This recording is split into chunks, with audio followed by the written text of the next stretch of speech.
네, 안녕하세요. 주식은 역시 기리기리세 기리십니다. 안녕하세요, 여러분들.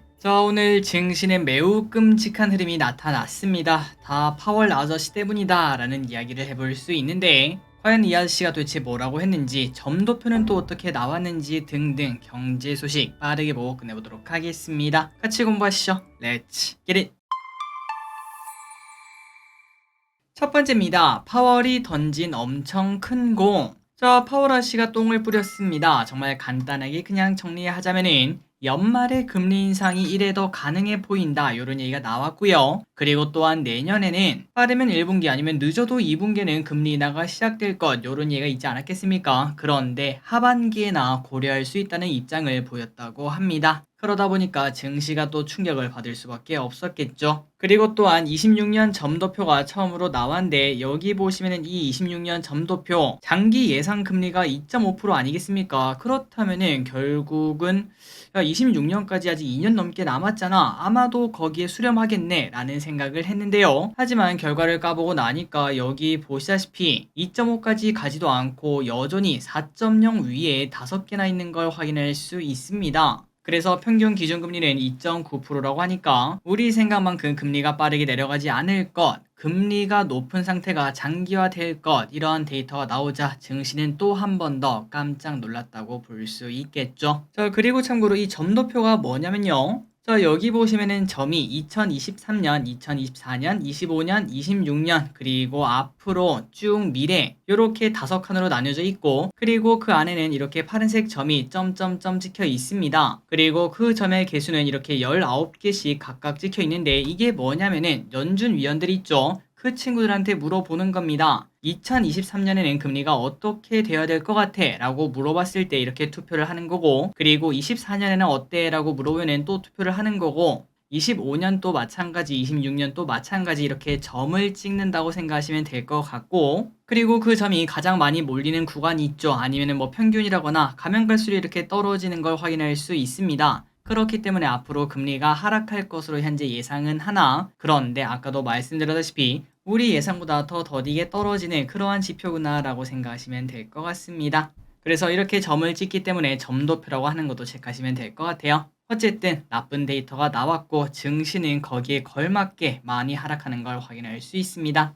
다음입니다. 인텔에서도 나쁜 이야기가 하나 나왔어요. 어제 증시가 안 좋은 와중에 인텔은 무려 5%나 급락을 했는데요. 그 이유가 뭔가 봤더니 인텔의 CFO가 데이터 센터의 재고가 정리되는데 속도가 안 난다. 이렇게 언급을 했다고 합니다. 그러다 보니까 TSMC가 말했던 그 악재와 비슷하게 HBM 등 AI 관련 반도체는 선전 중이긴 한데 하지만 다른 반도체는 여전히 약하다. 이렇게도 우리가 또 해석을 해볼 수 있겠죠. 그래서 어제 인텔은 쭉 빠져버리는 걸 확인할 수 있습니다. 그리고 그 흐름은 당연히 우리나라한테도 올 수밖에 없습니다. 우리나라도 덩달아 반도체가 힘이 없는 모습인데 하지만 또 이렇게 빠져보니까 생각이 들죠. 어차피 이렇게 맞을 거 다 맞았는데 어차피 바닥에서 올라가는 섹터다 보니까 오히려 지금은 또 매수 기회가 가까우는 거 아닐까 이런 생각을 해보고 시간은 우리 편이다 라는 생각하에 지금 내리는 이 비만 그치면은 다시 또 상승하지 않겠나라는 긍정적인 생각 한번 해보도록 하겠습니다. 다음입니다. 주도주가 없다. 최근 한두 달 증시 왼쪽 흐름을 보면은 그냥 박스피라는 걸 확인할 수 있죠. 위도 아니고 아래도 아니고 재미없는 모습을 나타내고 있습니다. 그리고 그때는 딱 공교롭게도 2차 전지가 끝났을 때입니다. 2차 전지가 급등세를 마무리하고 그때부터는 주도주가 없는 모습을 나타내고 있고 그 가운데 로봇주가 잠시 반짝하긴 했었으나 그 길이가 그렇게 길지는 않았죠. 그리고 참고로 주도주라는 거는 저기에서는 이렇게 정의를 하고 있습니다. 3개월 이상 쭉쭉 달려주면서 아주 만족할 만한 수익을 주는 그런 섹터 그리고 그 전제 조건은 실적 기대감이 포함이 되어야 된다라고 저는 생각을 하고 있습니다. 대표적으로 로봇, AI, 의료 AI, 반도체, 2차전지 등등 이런 친구들이 있었죠. 하지만 이제 이러한 주도주가 없는 상태다 보니까 한 일주일 길면 한 달 정도 가는 테마주만 기승을 부리고 있다고 합니다. 그러다 보니까 우리 계좌는 그러한 테마주를 했다면은 항상 그거 한다고 모든 걸 벌 수 있는 건 아니겠죠. 괜히 뒤따라갔다가 한번 잘못 물리면은 마이너스 10%는 그냥 우스운 거 알고 계실 거라고 생각합니다. 그렇기 때문에 테마주를 따라갔든 안 따라갔든 우리의 계좌는 조금 쉽지 않은 상태이며 이 와중에 9월 중에 가장 또 좋았던 테마주가 뭔가 봤더니 한동훈 관련 테마주, 5G 관련 테마주, 중입자 치료 관련주가 100%씩 급등하는 그러한 모습을 나타낸 바 있다고 합니다. 자, 그래서 정리하자면 현재 지금 증시에는 주도주가 없고 그 안에서 테마주만 널뛰기를 하는 모습입니다. 짧게는 일주일, 아니죠, 뭐 짧게는 한 이틀짜리 그런 테마주도 있고 길어봐야 한 2, 3주 그 정도 쭉 올랐다가 다시 떨어지는 그런 모습이 나타나는데, 이런 장에서는 우리가 수익을 내기는 당연히 어렵습니다. 빨리 이번 하락이 마감되면서 새로운 주도주가 등장하며 우리 모두 다 돈을 벌 수 있는 그런 장이 남았으면 좋겠네요. 그리고 그 주도주가 의심되는 기업들이 나온다면 바로바로 공부해서 또 같이 어떤 식으로 투자할지 고민을 해보도록 하겠습니다. 다음입니다. 미국 10년물 금리가 미쳤다. 자, 연준이 금리를 더 올린다고 하니까 뭐 기정사실이었다고 볼 수 있겠죠. 미국 10년물 금리가 4.429까지 올라가는 모습을 보여줬다고 합니다. 참고로 이는 2006년 이후 최고치라고 하니까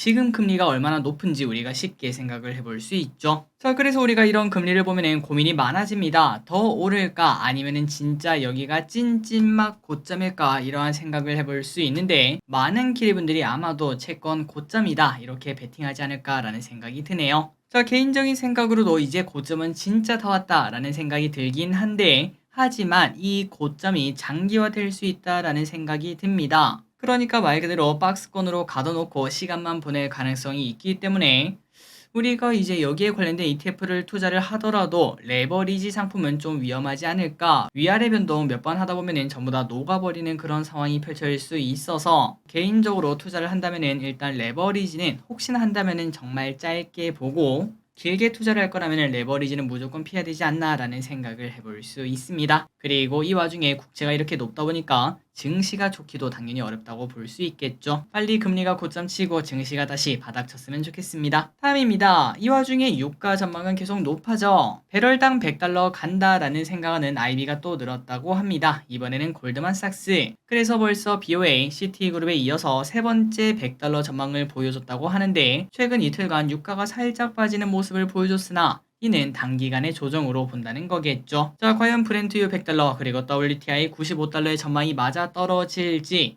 올 10월, 11월을 잘 봐야 될 것 같습니다. 그리고 이 와중에 천연가스 흐름도 우리가 관심 있게 봐야 될 것 같네요. 다음입니다. 진짜 세상은 발전 중이군요. 자, 일론 머스크가 창업한 회사죠. 뉴럴링크. 이 회사가 뇌에 칩을 넣기 위한 임상시험 참가자를 모집을 한다고 합니다. 그렇다고 아무한테나 넣을 수 있는 건 아니고 경추, 척수 부상이나 루게릭병 등으로 그런 병으로 인한 사지마비 환자가 대상이라고 합니다. 그리고 이 회사의 목표는 뇌에 이러한 장치를 심은 사람이 생각하는 것만으로도 컴퓨터의 마우스나 키보드를 제어할 수 있도록 하는 것이 최종 목표라고 밝혔다고 하네요. 그러니까 이제 사지마비가 되더라도 의사소통이 가능해지는 단계가 올 수 있을 것 같은데, 과연 이게 실제로 가능할지 잘 됐으면 좋겠습니다. 그리고 참고로 이 칩 이식은 지난 5월 처음으로 임상시험 허가를 받은 바 있다고 하네요. 다음입니다. 영국 내연기관 5년 더. 자, 결국은 모두가 잘 나갈 때는 ESG가 어떻고 친환경이 어떻고 아리백이 어떻고 이런 얘기가 정말 많은데요.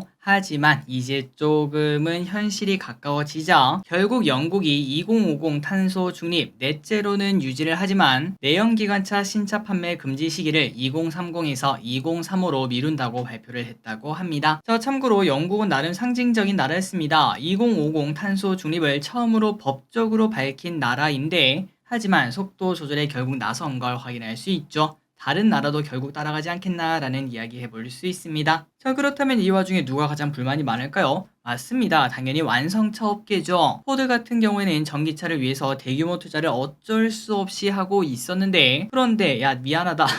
내연기관 한 5년만 더 팔아. 이렇게 갑자기 말을 하니까 정말 당황스럽다는 눈치를 보여주고 있다고 합니다. 그리고 이런 소식이 나올수록 또 전기차 업계에게도 당연히 조금은 나쁜 소식이 될 수도 있을 것 같네요.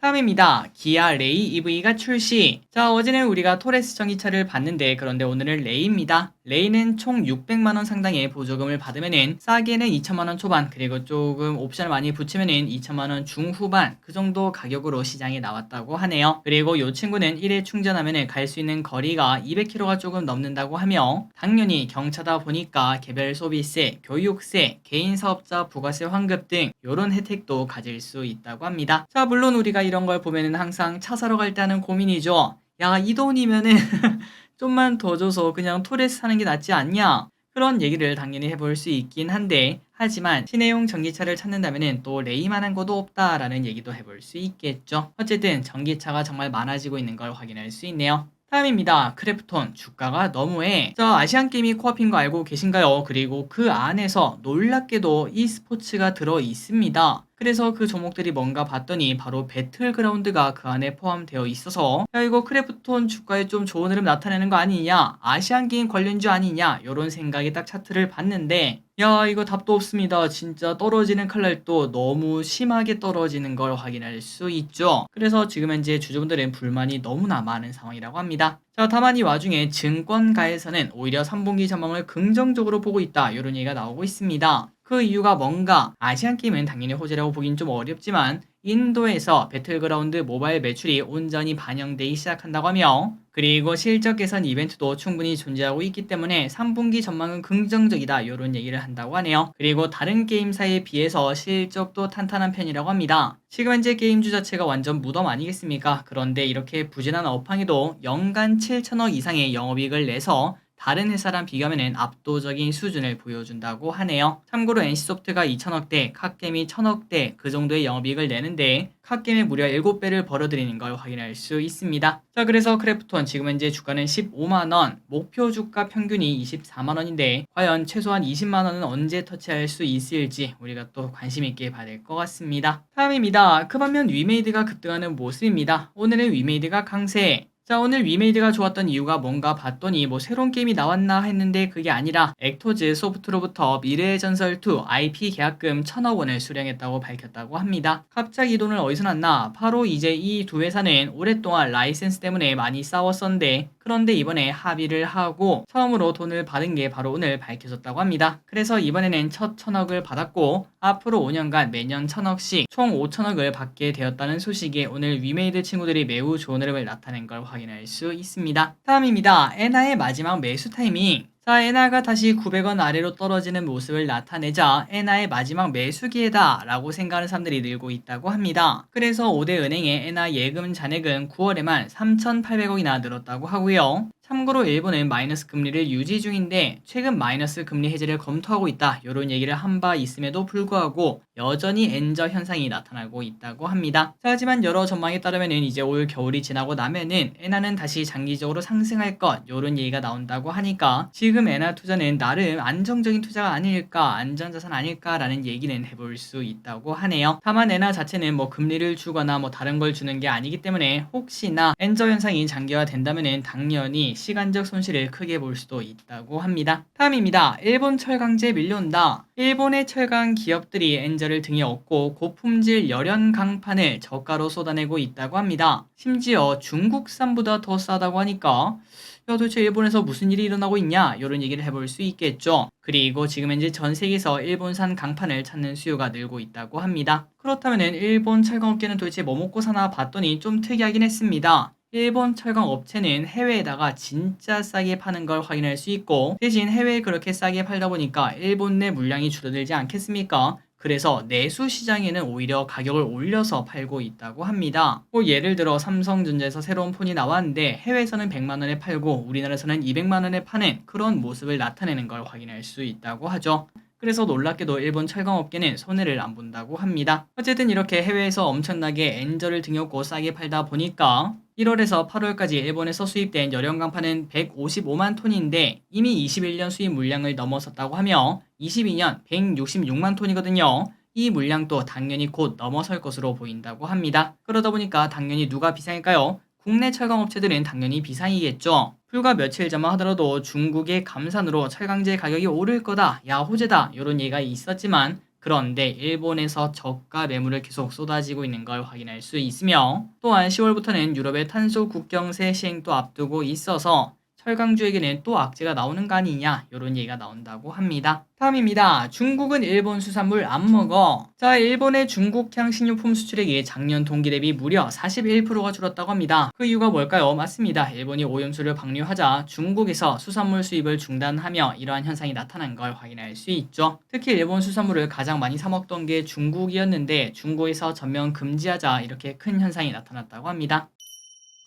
다음입니다. 여행보험은 여기로 하세요. 자, 카카오페이 손해보험에서 출시한 해외여행보험이 7월 10일부터 8월 9일까지 한 달간 약 6만 명이 가입할 만큼 인기를 끌었다고 합니다. 참고로 이 기간 삼성, 현대, DBKB, 메리츠 정말 유명한 보험회사인데도 이 5개사에 가입한 여행보험 신계약은 12만 8천 건인데 그런데 그 반을 카카오페이가 한 걸 확인할 수 있죠. 그렇다면 왜 이렇게 인기를 끌었을까요? 그 이유는 당연히 편하고 가격이 저렴해서라고 볼 수 있습니다. 본인 상황에 맞춰 설계할 수 있어서 평균 보험료가 약 6,000원으로 17,000원인 업계 평균보다 훨씬 더 저렴하다고 하며 또한 지인이나 가족과 함께하면 할인도 해주고 만약에 여행 중에 아무 사고 없이 귀국하면은 보험료의 10%까지 환급을 해준다고 하니까 우리 입장에서는 당연히 야 이거 비싼 거 할 필요 없고 단돈 6,000원이면 하는 카카오페이 하자 이런 얘기가 나올 수밖에 없다고 볼 수 있겠죠. 그리고 여행보험 시장은 손해율이 40에서 60% 수준으로 낮고 또한 여행 수요가 많은 시기다 보니까 이번 역발상 전략이 잘 통했다는 평가가 나온다고 합니다.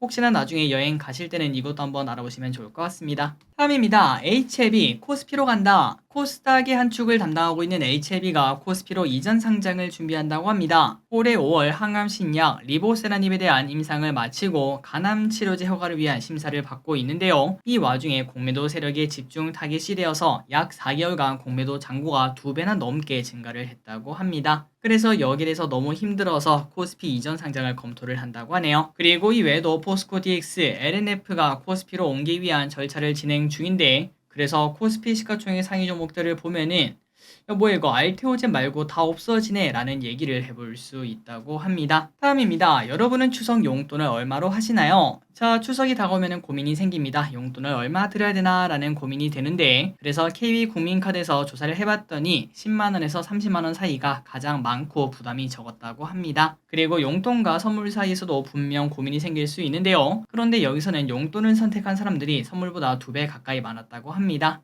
만약 고민하신다면 우리도 용돈을 하시는 것도 괜찮을 것 같네요. 다만 이 와중에 만약 선물을 해야 된다 그렇다면 인기가 가장 좋은 거는 식품이라고 하며 압도적으로 정말 많은 사람들이 식품을 준비를 한다고 합니다. 그리고 그 다음으로는 화장품, 의류, 가전제품 이런 것들이 뒤를 이었다고 합니다. 마지막 소식입니다. BTS 완전체 걱정 말아요. 자, BTS가 군입대를 준비하면서 일시적으로 활동을 중단하고 솔로 앨범을 각자 발매 중인데요. 그러다 보니까 군대 끝나고 나면은 자연스럽게 해체하는 거 아니냐 이런 얘기가 많았었습니다. 그런데 조기 재계약을 체결하고 25년 병역을 마친 이후에도 함께 한다고 이렇게 발표를 했다고 하니까 하이브 입장에서는 큰 악재가 덜어졌다라는 이야기를 해볼 수 있을 것 같습니다. 그런데 이 와중에 갑자기 오늘 시장에서 한 가지 소문이 나왔습니다. 바로 YG 엔터의 블랙핑크 여기서는 재계약에 대규모 실패하는 모습을 나타내며 오늘 주가가 마지막에 13%인가 막 그 정도 급락하더라고요. 그래서 그런 부분을 보면은 하이브 주주분들은 야 그나마 다행이다 이런 생각을 하고 계실 것 같습니다. 자, 오늘의 공부 여기까지 끝났습니다. 항상 이렇게 같이 공부해주셔서 진심으로 감사합니다. 지금까지 기리셨습니다. 빠이요.